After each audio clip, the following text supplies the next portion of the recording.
Hello dear students, once again welcome to my YouTube channel Vagisa education. अगर अभी तक आपने इसे सब्सक्राइब नहीं किया है तो प्लीज़ इसे सब्सक्राइब कर लें। अगर वीडियो पसंद आई तो इसे लाइक कीजिए और अपने फ्रेंड्स के साथ भी शेयर कीजिए। तो आज हम स्टार्ट करते हैं डैफोडिल बुक्स जो क्लास 8 का है, माई मदर पोएम, जो लिखा गया है डॉक्टर APJ अब्दुल कलाम के द्वारा, जो हमारे प्रेसिडेंट थे 2002 से 2007 के बीच में। जिनका जन्म हुआ था 15 अक्टूबर 1931 को, है ना। रामेश्वरम जो तमिलनाडु का एक पिलग्रिमेज सिटी है, होली सिटी है, जहाँ लोग तीर्थ के लिए जाते हैं, तो वहाँ इनका जन्म हुआ था। इनको मिसाइल मैन ऑफ इंडिया भी कहा जाता है क्योंकि उन्होंने रॉकेट साइंस में बहुत ज़्यादा काम किया था। वो एक पोएट थे और लेखक थे, और जब तक वो ज़िंदा रहे वो अपने आसपास के लोगों को, खास के स्टूडेंट्स को काफ़ी इंस्पायर करते रहे। तो आज हम इन्हें देखेंगे। इनकी जो बायोग्राफी है, आत्मकथा है, उसमें ये पोएम का भी बहुत बड़ा योगदान है। अपनी माँ से वो बहुत अटैच थे और उन पे उन्होंने एक पोएम लिखा है। तो चलिए शुरू करते हैं हम लोग। बिफोर यू रीड, आप पढ़ने से पहले हमें देखते हैं। Who loves you most in the family, आपकी फैमिली में आपको सबसे ज़्यादा प्यार कौन करता है। व्हेन यू फील सिक और गेट हर्ट, जब आप बीमार हो जाते हो या फिर आपको चोट लग जाती है। हुम जो you want close to you, आप किसे चाहते हो कि आपके क्लोज रहे, आपके पास रहे। The fondest memory of our childhood days are the moments spend with our mother, है ना। आपकी कोई भी बच्चे है, उसकी सबसे प्यारी यादें क्या रहती है, जो उसने अपनी माँ के साथ स्पेंड किया रहता है। Doctor APJ Abdul Kalam has portrayed similar feeling in the poem as he remember his mother on a moonlit night read to feel, है ना। जैसे हर बच्चे को अपनी माँ की तरफ फीलिंग रहती है, उसी तरह से कलाम साहब की भी फीलिंग थी अपनी माँ के प्रति। तो उन्होंने इसे बहुत अच्छे से इसका चित्रण किया है इस पोएम में। तो चलिए स्टार्ट करते हैं, पोएम को पढ़ते हैं।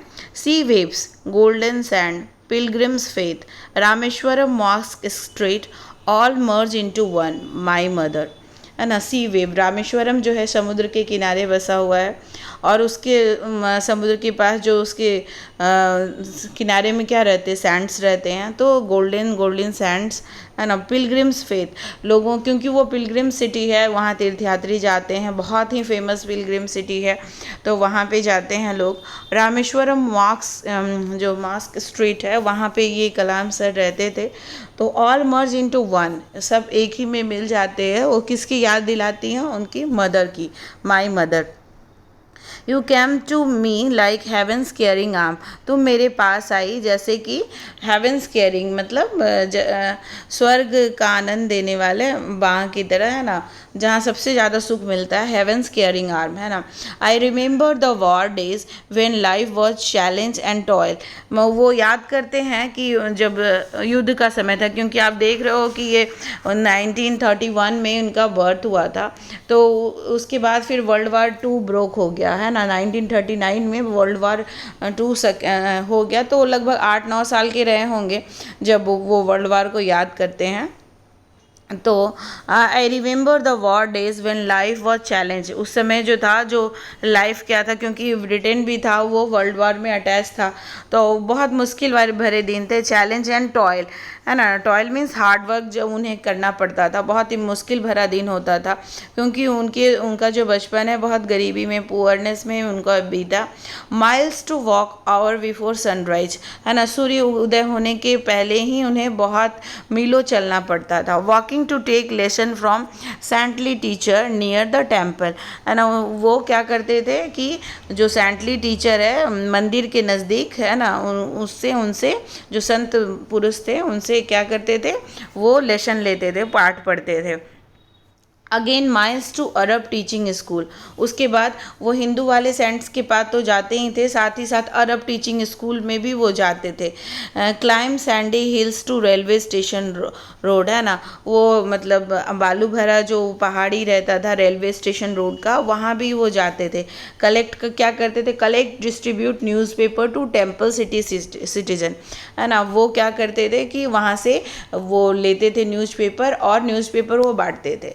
तो बचपन उनका काफ़ी मुश्किल भरा रहा, लेकिन इतना संघर्ष करके भी वो इंडिया के प्रेसिडेंट बने, मिसाइल मैन बने। तो वही few hours after sunrise going to school, है ना, कुछ समय पहले सूर्य उगने के थोड़ी देर बाद, है ना, after few hours after sunrise, सूर्य उदय होने के थोड़ी देर बाद, गोइंग टू स्कूल जाने के समय, इवनिंग बिजनेस, है ना, शाम का जब फिर स्कूल से आने के बाद भी वो शाम में काम करते थे। Time before study at night, रात में पढ़ने से पहले भी वो बिजनेस करते थे। All this pain of a young boy, वो इतने छोटे लड़के थे लेकिन फिर भी इतना काम करते थे। पढ़ाई के साथ साथ सुबह वो टेंपल जा कर के सन से लेसन लेना, उसके बाद अरबिक स्कूल जाना, फिर उसके बाद स्कूल से आने के बाद भी काम करना। तो ये छोटे बच्चे के लिए बहुत ही मतलब दुख भरा रहता था। My mother you transformed into pious strength, है ना, उनकी माँ जो थी बहुत ही रिलीजियस थी। तो वो बताते हैं कि जो सारा पेन रहता था उसको तुम एक क्या करते, पायस मीन्स बहुत पवित्र शक्ति में बदल देती थी। अगर आप किसी भी चीज़ में अगर आप सच्चे हो, शुद्ध हो, तो आपको अंदर से स्ट्रेंथ मिलती है। तो यही थी कि उनकी माँ जितनी भी पीड़ा होती थी उनको वो पवित्र शक्ति में वो बदल देती थी। With kneeling and Boeing 5 times, है ना, नमाज जो पढ़ते हैं, 5 वक्त की नमाज जो होती है, तो वो घुटने के बल पढ़ा जाता है, वो झुक करके पढ़ा जाता है 5 बार। तो वो बहुत ही पवित्र औरत थी और वो रिलीजियस थी, वो 5 वक्त का नमाज पढ़ती थी। तो ये सारा चीज़ मतलब उनका दुख दूर हो जाता। तो for the grace of almighty only my mother, है ना, वो सिर्फ ईश्वर से या अल्लाह से जो भी है उनकी कृपा मांगती थी अपने बच्चों के लिए, घर के लिए, जो भी है। Your strong piety is your children's strength. Piety means मतलब वो पाइटी जो बोलते हैं कि आप क्वालिटी ऑफ बीइंग रिलीजन, है ना, ये क्या करती थी, आप इतनी ज़्यादा जो रिलीजियस थी, वो आपके बच्चों का स्ट्रेंथ था। You always share your best with who ever needed the most, है ना, आप वो चीज़ शेयर करती थी आपका जो आपके पास सबसे अच्छा रहता था। यानी कि आपके पास अगर कोई भी मांग ले तो वो निराश होकर के नहीं जाता था। तो you always share the best with who ever needed the most, जो सबसे ज़्यादा जिसको ज़रूरत होती थी। You always gave and gave with faith in him, है ना, वो आप सब कुछ देती और देती ही थी विश्वास करके, मतलब इतना विश्वास था कि वो दे रही हैं, उन्हें अल्लाह भी देंगे। I still remember the day when I was 10, मुझे अभी भी वो दिन याद है जब मैं 10 साल का था। Sleeping on your lap to envy of my elder brother and sister, मैं तुम्हारी गोद में सोया हुआ था, स्लीपिंग ऑन योर लेप।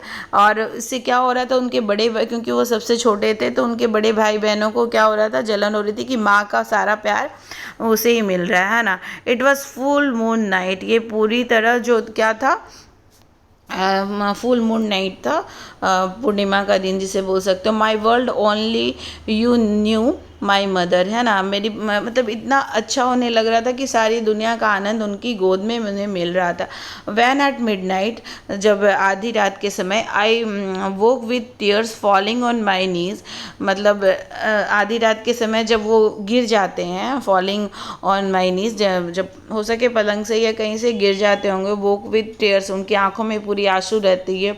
You new the pain of your child, तुम जानती थी अपने बच्चे का दर्द जानती थी मेरी माँ। योर केयरिंग हैंड्स, तुम्हारा जो केयर करने वाला जो हाथ था, टेंडरली रिमूविंग द पेन, बहुत ही प्यार से वो दर्द को हटा देता था। Your love, your care, your faith gave me strength, है ना। वो मतलब कोई भी अगर आपको कोई प्यार करता है तो उससे क्या मिलता है, उससे विश्वास आता है कि, और उससे शक्ति मिलती है। तो उनकी माँ जो इतना प्यार करती थी तो उससे उनको बहुत शक्ति मिलती थी। To face the world without fear, है ना। दुनिया को आप चैलेंज मतलब जो भी चैलेंजेज है उसका सामना कर सकते हैं बिना डर के, विथ हिज स्ट्रेंथ, उनके स्ट्रेंथ से। We will meet again the great judgement day my mother. तो वो फिर आशा करते हैं क्योंकि उनकी माँ है नहीं तो उनकी मेमोरी में ये लिखे हैं। तो वो बोलते हैं कि जब जजमेंट डे बोलते क़यामत का दिन जब आएगा, मतलब तो उसमें जब डिसाइड होगा कि कौन सा लोग स्वर्ग में जाएंगे कौन से नरक में जाएंगे, तो उन्हें विश्वास है कि वो फिर से वो क़यामत के दिन अपनी माँ से मिलेंगे। तो ये बहुत ही टचिंग सी मतलब पोएम था। होप है आपको ये समझ में आया होगा। नेक्स्ट वीडियो में इसका क्वेश्चन आंसर करवा देती हूँ। तो तब तक के लिए थैंक यू, गुड बाय, और प्लीज़ इसे लाइक शेयर एंड सब्सक्राइब ज़रूर करें।